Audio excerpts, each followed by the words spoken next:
Welcome to the Voices of Young People podcast, brought to you by Springtide Research Institute. In each episode, we hear directly from young people as they respond to our research and share about the issues impacting their lives. As sociologists and researchers, we see a new story unfolding for young people, one that moves beyond traditional institutional boundaries and requires careful attention to the inner and outer lives of emerging generations. At the intersection of being and becoming, it's the Voices of Young People. Welcome back to the Voices of Young People podcast. We're continuing in season 4. My name is Marta Abawaji. I'm the head of community engagement at Springtide Research Institute. And today we get to hear more from Lucy. She's a 14-year-old, she's a freshman in high school, but she already has a very clear sense of the career path she wants to pursue and why she finds that to be such a meaningful trajectory for her own life. She also brings about really helpful examples of where she finds meaning in her personal life as well. And that's because this season of the podcast coincides with our latest book, the research we've released in Work Life, helping Gen Z flourish and find balance. Lucy is just one of the many young people that we're in conversation with through our Springtide Ambassadors program, but she gives us a real sense of how even high schoolers have a lot of thoughts about what type of career will give them that sense of purpose that our research shows us young people are really looking for and expecting and hoping to secure. So stay tuned after, because we're going to go even deeper with some of our research. Our executive director, Dr. Josh Packard, is going to offer a tip following the conversation with Lucy. So you don't want to miss that. Make sure you don't, stop the podcast before you get all the good content. So without further ado, here's Lucy, and stay tuned afterwards for Josh. Hi. My name is Lucy Martinez. I'm 14 years old, so I'm a freshman in high school. I'm Mexican American. My pronouns are she and her, and I live in Minnesota. Awesome, Lucy. It's so great to have you today. Lucy is one of our Springtide Ambassadors, which is a new program we have, and Lucy has already been a fantastic contributing member to this 15-month-long program where we have young people from all across the U.S. joining together in this cohort that helps create content for Springtide. And one of those contributions is participating in the podcast. So thank you for joining us today, Lucy. I'm wondering, even as a freshman in high school, if there is a sort of work industry or sector that you already think you might be interested in engaging in the future. Well, someday in the future, I would like to study developmental psychology as well as child and adolescent development in hopes of becoming a child psychologist. That is rad. And kudos, because I think there's people who are freshmen in college and beyond, and they're like, developmental psychology, I didn't even know that was a field or a path. So you must already know a lot or have been exposed to a lot to be that specific that you want to be a child psychologist and the type of psychology you would want to focus on. Are there characteristics when you think of, okay, if I am in some sort of practice, I guess if it would be a practice maybe that you have yourself someday or that you're another contributing staff member to that focuses on child and adolescents in terms of psychology practices, are there characteristics of that workplace setting that you can envision in the future that you think this would make it ideal? Well, I would say my ideal workplace would be very private and quiet, obviously, but cozy, where not just my patients, but I as well can feel comfortable and safe. Absolutely. I mean, that's key. For any psychotherapy situation I've been in, that feeling of comfort and safety and privacy, like you said, is so key. I'm also curious, when you think about this future workplace setting, what the environment might be like in terms of maybe other colleagues you'd be working with, or any sort of boss or supervisor you might have initially before you're with your own practice. Let's say that's down the road, but like as you start into it, is there anything that the ideal workplace setting might have beyond those comfort measures and safety and privacy measures that you think, okay, as a colleague or as an employee, I would feel cared for if the workplace had these sort of characteristics? I would say a friendly environment, like somewhere where my colleagues and I can get along, if that makes sense. Yeah, definitely makes sense. Our study for work life, it revealed that a lot of young people, they want their workplace to really align with a sense of purpose or a sense of meaning in their life. And I'm sensing that because you already have such a specific vocational path that you're interested in, are there expectations you have to find meaning within a workplace setting? Well, talking from personal experience, I've always struggled with mental health, and personally, I see a therapist because I genuinely want to get better, and I've found it extremely helpful. That's why I want to help other children and teenagers the same way my therapist helps me. I guess that's where I would find meaning in my work. For sure. Feelings and emotions are extremely complicated, and I just want to help other people in the future who maybe feel the same way I used to, even if it's just a little bit of guidance. Yeah. Oh, I love that, of like, I want to be the same thing for someone else that I'm already receiving or benefiting from. I love also that as a 14-year-old, you're like, yeah, I'm in therapy, and yeah, it's important. I think just destigmatizing that and really uplifting the value of mental health services is so major at all different stages of life. But the fact that in your high school years, you're already taking advantage of that and seeing the value from it, so much so that you're like, I could do this for a career.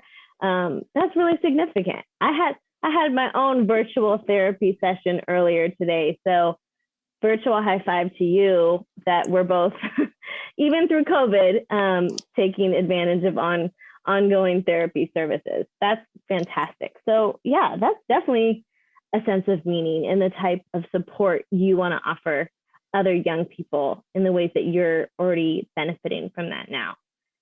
Well, another thing our study revealed is that work-life balance, the title of the book even is work/life, that a lot of people think, oh, work-life balance, that's just for older employees. That's just for people who already are parents or caretakers in some capacity, because they have to juggle so many roles. And when you're young, you can just spend all your time at work. If you ever hear this sort of notion or assumption, how do you respond to this? Well, I would honestly say that assumption is completely false. Okay, everyone needs to take time for themselves, or else the stress can even take a toll on your general work ethic or mental health.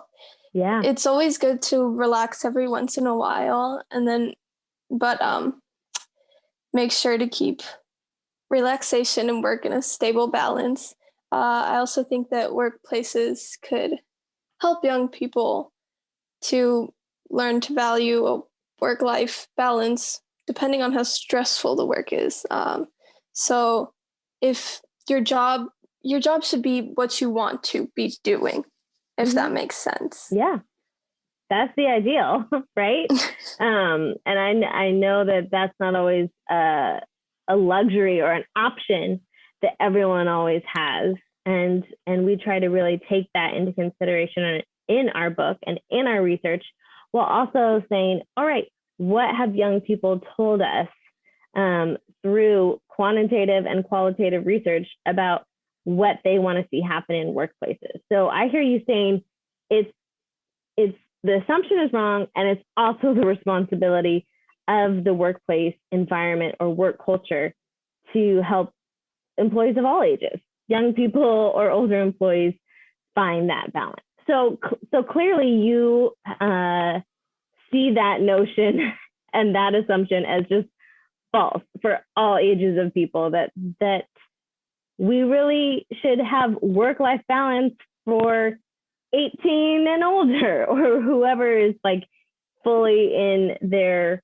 work environment, or I guess even a part-time job. You still need work-life balance. And I'm glad to hear that you think that's essential. And I'm guessing that's part of the whole mental health picture that you're trying to promote as well.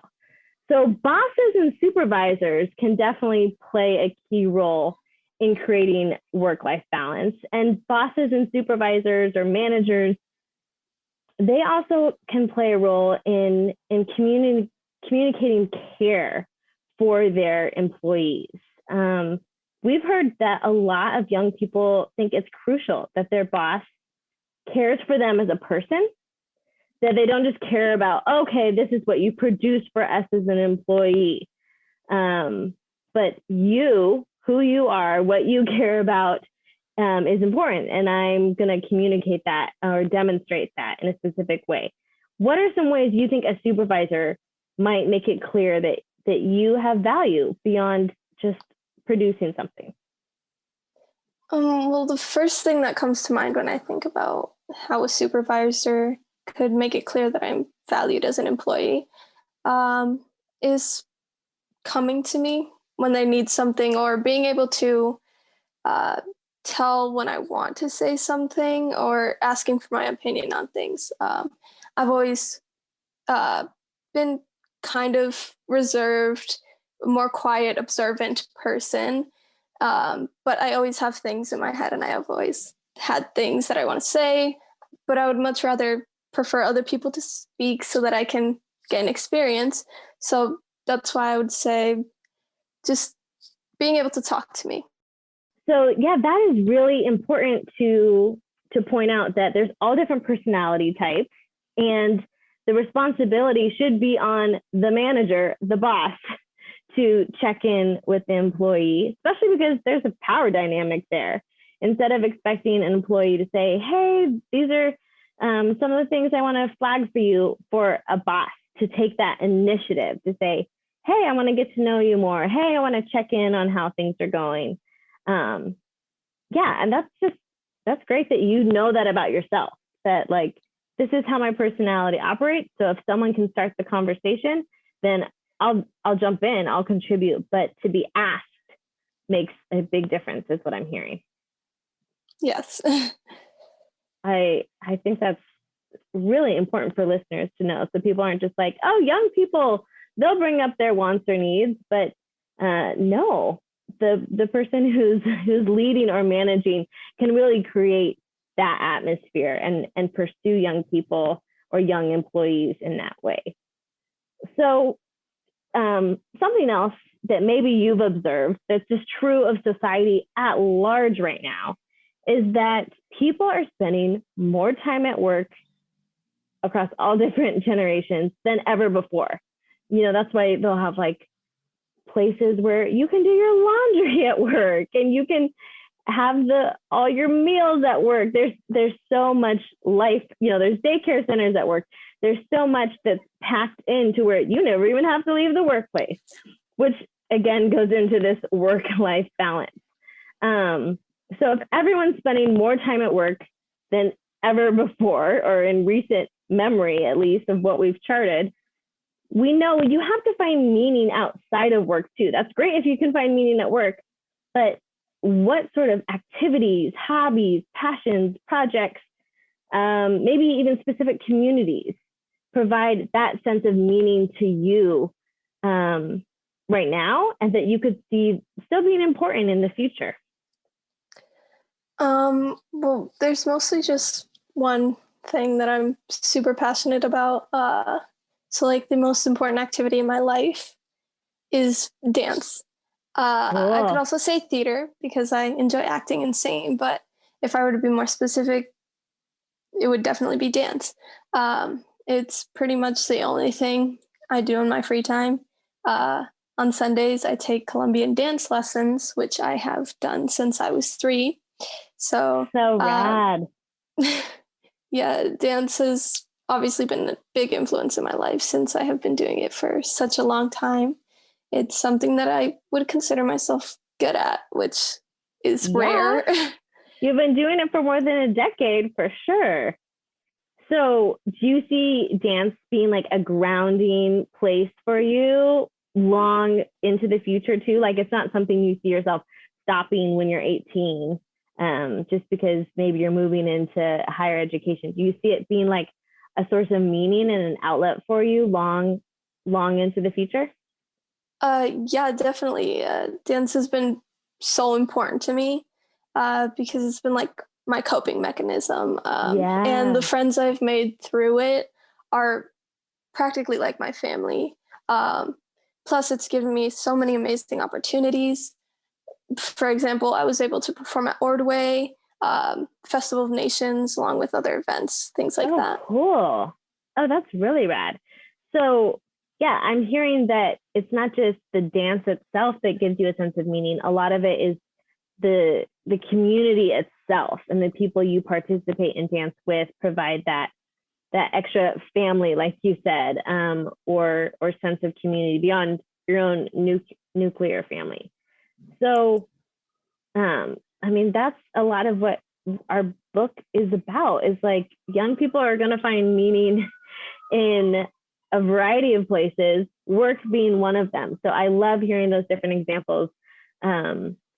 A whole variety we've already heard in this season of the podcast of where young people find that extra sense of meaning and purpose in their life.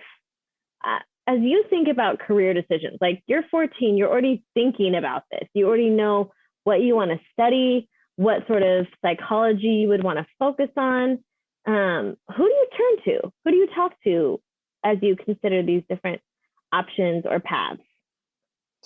When I think about like career decisions or like future decisions, I should say, I go immediately to my older sister. She's like the Mm. smartest and most determined person I know. Oh, And I love she that. knows what she wants to do and who she is. Um, and she knows me better than I know myself, if I'm being honest. She's like my best Wow. friend. Yes. So like she knows what I need and what's good for me, things like that. That's why I would go to her for like most everything. Um, Plus she's in college, so she can tell me like what to expect, She's already that sort of thing. navigating a lot of these next steps for herself. Yeah. So she's an amazing resource, amazing resource for this. And the fact that you guys have such a close relationship, that's tremendous. Not everyone can say that about their sibling. So yeah, she's the number one person it sounds like you turn to for guidance. Maybe she's the person who you would say even helps encourage a sense of personal growth in your life. But I'm wondering, is it this older sister, or is there an additional trusted adult who really shows care and concern about not just your professional trajectory, but your personal growth here and now as well?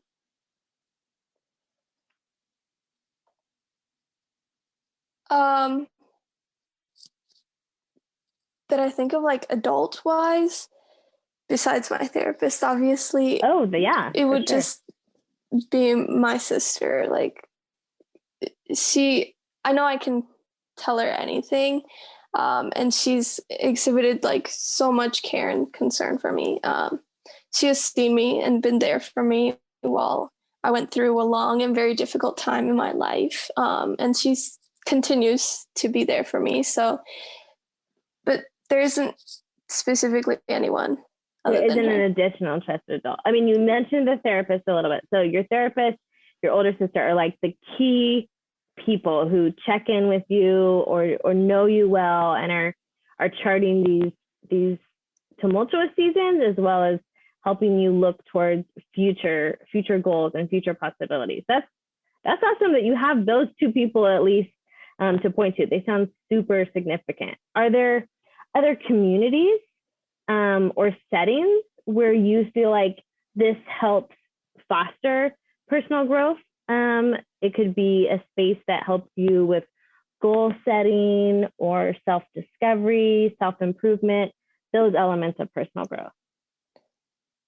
There aren't any specific places that come to mind, but I would say, pretty weird answer, but my house, honestly, as I like mentioned it. Tell before, me more. Yeah. I had experienced this long sort of period of extreme loneliness and depression. And during that time, I would stay home most of the time, not wanting to leave my room. But in that isolation, I had time to reflect on the things that I wanted to accomplish in life, who I wanted to be and who I didn't want to be, what I needed and what I wanted, etc. Wow. That is so illuminating when we think of a lot of our research focuses. I mean, the loneliness aspect. Kudos, one, that you've already destigmatized therapy and mental health services in today's podcast. And kudos number two is that you can be like, no, I've had periods of serious loneliness and depression, because our inaugural study that we did in 2020 is called Belonging, Reconnecting America's Loneliest Generation. And in that, we looked at the epidemic levels of loneliness that young people are experiencing now. That's kind of off the charts from any previous generations. So the fact that you can be honest and vulnerable enough to say, that's something I've experienced too.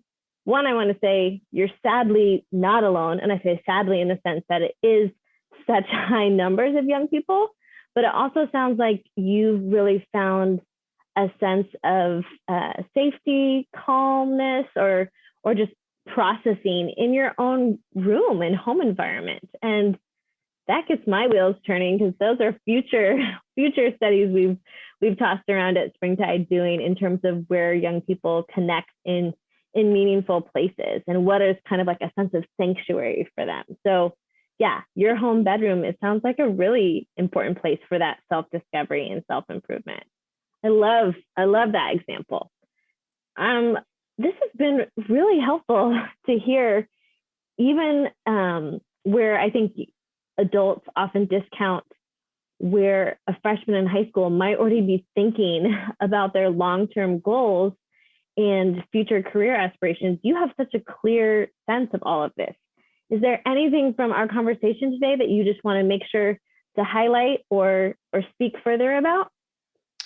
I just kind of wanted to take this time to just say this to anyone who is listening or needs to hear it. There's so many resources for guidance out there. So just if you need it, get the help you deserve.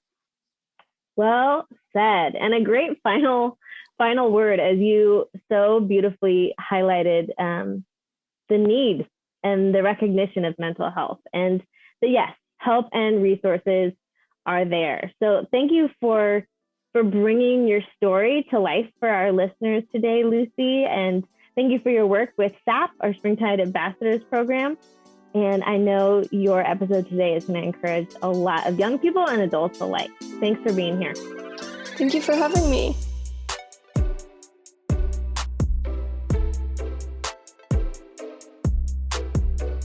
Thank you so much for being tuned into the podcast, for processing young people's stories like the one you just heard from Lucy. Like I mentioned at the beginning, we have a tip from our work-life research that is coming to you from Dr. Josh Packard, our executive director. So give it a listen now. For years before coming to Springtide as the executive director, I had the opportunity to work with young people in higher education settings. I was a professor, and my favorite part of that was invariably every year was having the opportunity to sit across the desk from students as they told me what they wanted to be when they grew up, essentially. And there are two sort of cognitive biases that come into play when we ask young people that question that I felt like I was always fighting against. So on the one hand, especially for my students that had some kind of marginalized or non-dominant identity, what I saw a lot of was imposter syndrome. People, first generation students, non-white students, a whole host of other identities that would come into play here that would feel like they weren't good enough to do a particular job or get into a particular profession. In part, it was because they just didn't have models for those things. And a large part of what I felt like I was trying to do is to expand the realm of things that they could see themselves as capable of doing and being. And often that meant putting them in contact with other people that were already doing those things and shared their same identities. And we have to really, think about this. Imposter syndrome is a part of probably just a natural part of growing up. But for some people, it can be more of a stumbling block, or more than just a stumbling block. It can be a wall. And we want to really break those things down and remove those barriers and obstacles if we're going to get the best and the most out of young people and get the best and most for them and for our organizations. The second thing that comes into play here is this thing called the Dunning-Kruger effect. And we write about this in Work Life. The Dunning-Kruger effect is a cognitive bias where people with low ability overestimate their competence because they lack accurate self-assessment skills. And that same dynamic works in the flip side. People with high ability tend to underestimate their own abilities.